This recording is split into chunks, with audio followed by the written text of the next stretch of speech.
নমস্কার বন্ধুরা, তোমরা সবাই কেমন আছো? চলে এলাম নতুন একটা ভিডিও নিয়ে। এখানে ঠান্ডা ঠান্ডা লস্যি করছে। এই গরমে যে কি কষ্ট, আর এই লস্যি খেয়ে যে কি আরাম সেটা আমরাই জানি। সেদিনকে গরমটা পড়েছিল মারাত্মক লেভেলে।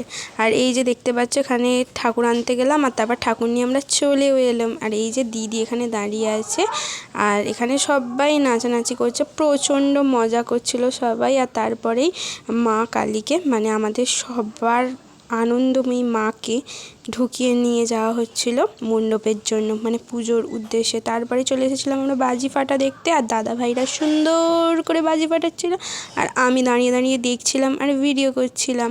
আর আমি এখানে থেকে গিয়ে আমি তো দারুণ এনজয় করেছি, তোমাদেরকে কি বলবো। আর কালী পুজোর রাতে যদি না বাজি ফাটে তাহলে কি আর হয় বলো।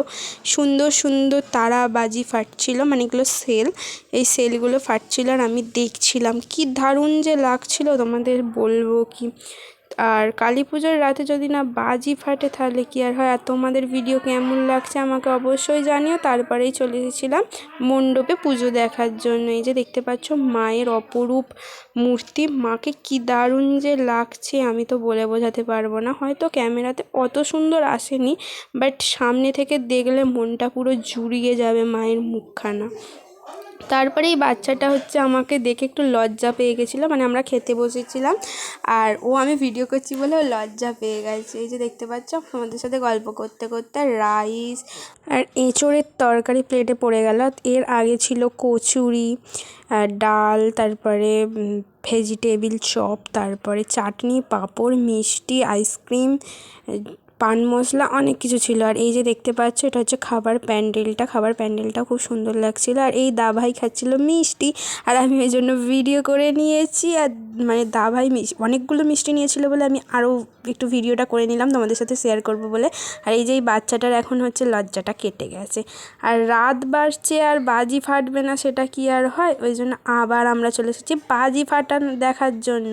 আবার দাভাই, মানে আমার জামাইবাবু আর একটা দাদা ভাই, দুজন মিলে বাজি ফাটাচ্ছিল আর আমি দাঁড়িয়ে দাঁড়িয়ে দেখছিলাম। আর এখানেই হয়ে গেছিলো এক বিপত্তি, কারণ আমার জামাই এসে পড়েছিল সেই আগুন, আর আগুন ছিটকে এসে পড়ায় আমার জামাটা হয়ে গেছিলো ফুটো। কী আর করা যাবে বলো, কালী পুজোর রাতে বাজি ছাড়া তো অসম্পূর্ণ। আর এই যে রাত্রিবেলা আমার তো হেব্বি মজা হচ্ছিলো, মানে কী যে আনন্দ হচ্ছিলো তোমাদের সাথে আমি বলবো কি। তারপরে আমি এসে শুয়ে পড়েছিলাম, তখন ওই 2টো বাজে। তারপরে দেখছি নিচেতে তখনও নাচানাচি, আর আমি ওই জন্য আর ঘরেতে শুয়ে থাকতে পারিনি, জানলা দিয়ে করছিলাম, মানে জানলা দিয়ে দেখছিলাম, মানে জানলা দিয়ে যে দেখছিলাম, মানে আমি দূর থেকেও ঠিক আমার শান্তি হচ্ছিল না। ওই জন্য আমি ছুটে চলে গিয়েছিলাম ওদের কাছে, মানে পুরো স্বচক্ষে দেখব বলে, মানে ওই জানলা দিয়ে ঠিকঠাকভাবে দেখা যাচ্ছিল না, ওই জন্য নিচে চলে গিয়েছিলাম। আর আমি তো সেই দিনকে দারুণ মজা করেছিলাম, মানে আমাদের এখানে কালী পুজোয় কোনো দিনও এত এনজয় করিনি, কিন্তু ওখানে আমি প্রচণ্ড লেভেলের এনজয় করি। যাদের আমার ভিডিও দেখতে ভালো লাগে অবশ্যই চ্যানেলটাকে সাবস্ক্রাইব করে দিও। দেখা হবে খুব তাড়াতাড়ি, টাটা।